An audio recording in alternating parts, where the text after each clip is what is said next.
আমার রবের তো কোনো আকার নাই, কোনো আকৃতি নাই, কোনো লাহান নাই। হিচে কাসদর মুলকেউ আম্বাজ নেই, কৌলে উরা লাহনে নেই, আওয়াজ নেই। হিচে কাসদর মুলকেউ আম্বাজ নেই, কৌলে উরা লাহনে নেই, আওয়াজ নেই। আল্লাহর কোনো লাহান নাই, কোনো আওয়াজ নাই, কোনো আকার নাই, কোনো আকৃতি নাই। তো আল্লাহর কেমনে চিনবা?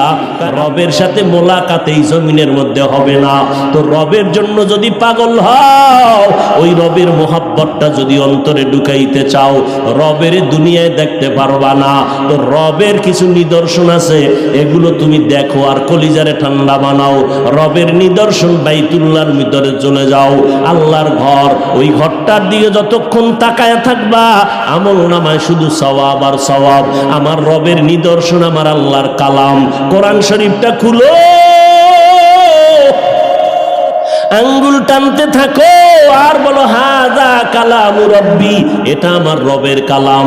এটারে বুকে লাগাও, চুমা খাও। এটা এমন একটা কিতাব, তাকাইয়া থাকলে সওয়াব। এই কোরআন ধরবা সওয়াব, এই কোরআন পড়বা সওয়াব, এই কোরআনের আওয়াজ শুনবা তাতেও সওয়াব। এই কোরআনটা সিনায় লাগাবা, বরকত হয়ে যাবে। এই কোরআনের কারণে ঘরটা বরকতপূর্ণ হবে। আপনাদের আশেপাশে বিল্ডিং এর অভাব নাই, তবে একটা বিল্ডিং এর ওই পরিমাণ সম্মান নাই কোরআনের মাদ্রাসার ঘরটার যেই পরিমাণ সম্মান।